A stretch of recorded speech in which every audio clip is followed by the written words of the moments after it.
आपने बात की कि हमारे साथ 2018 में बहुत बुरा हुआ, इलेक्शन रेड था, सब हमने मान लिया कि सारे इलेक्शन रेड थे। फिर आते हैं 8 फरवरी का इलेक्शन रेड था। आप उस असेंबली के स्पीकर हैं जहां पे ज्यादातर जो एमपीज है वो अपनी सीट जीत के नहीं आए, और आपने बात की कि मैं कंडक्ट से, sir listen let me complete, थोड़ी सी जमहूरियत यहाँ पे है अभी। तो उन्होंने आपने बात की कि मैं अपने कंडक्ट से बताने के लिए तैयार हूं कि मैं बैठने के लिए तैयार हूं, मैं जमहूरियत के साथ हूं। तो 8 फरवरी को आप और आपकी पार्टी उन लोगों के साथ बैठी जिन्होंने हमारे आइन के ऊपर पांव रखा, जमहूरियत को रूल दिया। आइन, सर मुझे बात तो कंप्लीट करने दें पहले, जल्दी कर लें, टाइम जल्दी कर लें। वो पीछे आपको मजीद बात करने का मौका नहीं देंगे, अगला सेशन आ गया, अब जल्दी सर कोई बात नहीं, वो सेशन इतना इम्पोर्टेंट नहीं है। यहाँ बहुत इम्पोर्टेंट है, टैक्सेस बहुत इम्पोर्टेंट है भाई, क्या हो गया? जमहूरियत और आइन से ज्यादा कुछ भी अहम नहीं है। तो आप सर लिसन, उनका भी जमहूरी होगा जी। आप जब आइन की बात, तो आप उन लोगों के साथ क्यों बैठे जिन्होंने फॉर्म 47 बनवाया और आपको ऐसी हुकूमत दी जिसपे आपका राइट भी नहीं था। आप वोट लेके नहीं आए, आप आईनी स्पीकर नहीं है, ना ही आपके ना ही असेंबली जो है पंजाब वो आईनी है। अच्छा चलिए, मुझे जमहूरी गैर आईनी। आखिरी क्वेश्चन था मालिक साहब को आंसर करने का। अब मुझे let me be very clear on it. आपका ये कहना है कि मैंने एक ऐसी असेंबली का जो आपके नजदीक फॉर्म 47 की असेंबली है और उसमें मैं जो इलेक्ट हुआ हूं, उसमें मेरा इलेक्ट होना बनता नहीं है, तो उसमें जो पार्टी जिसने मुझे कंटेस्ट किया वो पीटीआई है। उसी असेंबली में से उस पीटीआई ने 101 वोट लिए, इलेक्शन में हिस्सा लिया और मेरे मुकाबले में इलेक्शन कंटेस्ट किया और मैंने वहां से 240 वोट लिए, उन्होंने 101 लिए। तो आपकी जो दूसरी आर्गुमेंट है कि जो वहां पर लोग बैठे हैं, मेरी पूरी असेंबली के मेंबर्स में से there are just 37 petitions total. अब मैं 37 की 37 भी आपको दे दूं तो फिर भी मेरे हासिल करदा वोट 104 ज्यादा है।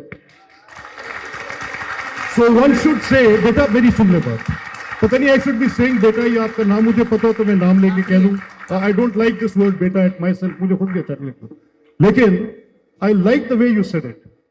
अब मैंने इसको सब्सटेंशिएट किया, आपके सामने उसकी तकसीम निकाल दी।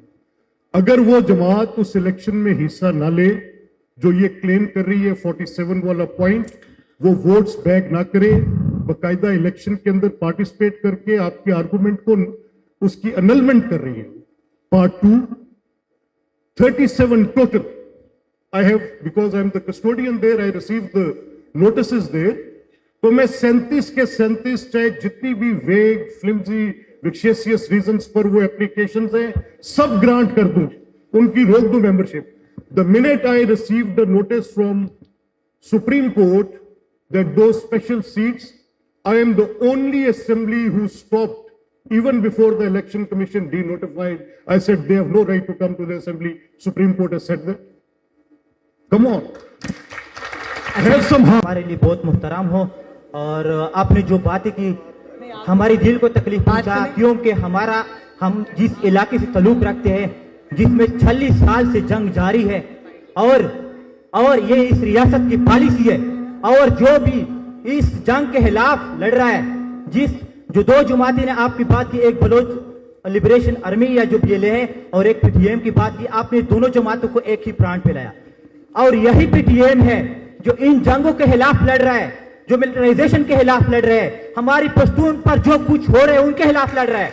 आप सर, हमारी जो दिलों में शिकवा है, हम वहां से आकर इधर लाहौर में आए हुए तालीम हासिल करने के लिए, इसी रियासती पॉलिसी है जो आज हम पर जंग जारी है, और आप यही रियासत की पॉलिसी, आप यहाँ पे इन लोगों को आप ये ब्रेनवॉशिंग करते हो, ये मुसल्लह जद्द है, आप किस तरह उसको मुसल्लह जद्द कहते हो? ये तो हमारी हकूक की बात करते हैं कि जंग खत्म करो, अमल लेके आओ, तो ये मुसल्लह जद्द हो सकते हैं। वो आइन के अंदर बात करते हैं, तो जो कोई यहाँ पे आइन की बात करता है, यहाँ पे जो रियासत की पॉलिसियों को टारगेट करता है, तो ये कहते कि ये मुसल्लह से जाते हैं। हम ये यकीन दिलाना चाहते कि आज आपकी जो पॉलिसी है, जो यहाँ पर जंग मुसल्लत की है, हम इसके खिलाफ है। ये लोग, मैं सिर्फ सर से एक सवाल करता हूँ, यही मरियम नवाज जब अपोजिशन में थी तो मैं पंजाब की बात करता हूँ। मुद्दासिर नारो आप सब जानते हो, ये एक जर्नलिस्ट था, उनको उठाया गया, उनके लिए उनके साथ था। आज मुद्दासिर नारो की बात करती है ये मरियम नवाज, वही वो जो महरम बलोच की शक्ल में जो इन्फोर्स डिसअपीयरेंस है उनके साथ बैठती थी। आज वो किधर है मरियम नवाज जो उनके साथ बैठ जाए? मैं ये बात करता हूँ कि उनके साथ आप करोगे। मेरा मकसद यहाँ पे ये नहीं है कि आपको सियासी टारगेट करो, सियासत टारगेट मेरा नहीं है, लेकिन पीटीआई को मुसल्ला जद करना ये आप जो जिस चेयर पे नहीं, ये मेरा ख्याल है एक second I'll just take it। और ये लास्ट क्वेश्चन देखिए, मैंने कि शायद आपकी बात की कदर है, आपने जो बातें की बड़ी अच्छी बातें की, और हम आपकी इस जद्दोजहद में अगर किसी एक शख्स ने इस बात का, मुस्तफा को भी पता है, अली को भी पता है, अगर किसी एक शख्स ने मंजूर पश्तीन के लिए और आपके कैद असीर जो लोग थे उनके लिए कोई प्रैक्टिकल काम किया तो वो ये बंदा नाचीज है। आपके यहाँ पे पश्तून स्टूडेंट्स ऑर्गेनाइजेशन के बच्चे बैठे हैं, अगर उनके राइट्स के लिए कभी नहीं निकलेगा, इसको सियासी तौर पे डील करें, इट्स अ पॉलिटिकल क्वेश्चन।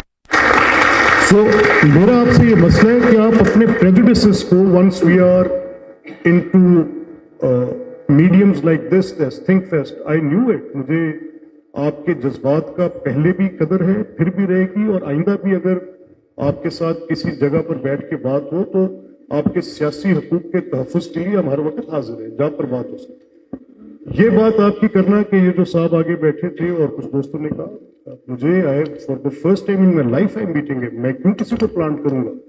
मैंने तो यहाँ पर आके आपके साथ इंडिविजुअली कहा, if I would have planted, my son is sitting there, I would have asked him कि यार तू बात कर।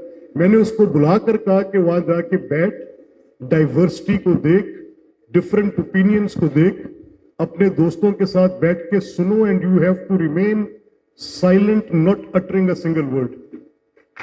This is what it is. आपने बात की अफगान पॉलिसी की कि हमारी किस तरह से फ्लॉड पॉलिसी थी जिसकी वजह से हम आज जो है बहुत सारे उसके नताइज भुगत रहे हैं। हमने ऐसे ही देखा कि हमारी रियासत के बहुत सारे एक्सपेरिमेंट्स जो हैं वो फेल भी हुए हैं और गले भी पड़े हैं। फैज़ाबाद धरना एक हमारे सामने था, और भी इस तरह की चीज़ें। लेकिन जो ये बात अभी जिस मलिक साहब ने भी की, बैरिस्टर साहब ने भी की, ये जो उन दोनों के गिले शिकवे ठीक हैं अपने अपने लिहाज से, उनकी कुछ चीज़ें से आप एग्री कर सकते हैं, कुछ से नहीं, लेकिन दोनों कहीं ना कहीं विक्टिम्स भी रहे हैं। तो ये कब ऐसा मौका होगा कि हम सब जो है अपनी गलतियों की माफ़ी मांगे, यानी ये सियासी जमातें हो, रियासत हो, कोई और हो, जो माफ़ी मांगे उन चीज़ों की और फिर आगे बढ़े? क्या हमें कोई ट्रूथ एंड रिकन्सिलिएशन उसकी ज़रूरत है, या हमें क्या वे फॉरवर्ड असल में है क्या, बजाय इसके कि सिर्फ कहें कि नहीं तुम बुरे, तुम्हारी गलती, अपनी नहीं माननी, और आगे फिर इस तरह कैसे बढ़ सकते हैं अगर सिर्फ ऐसे ही करते रहें?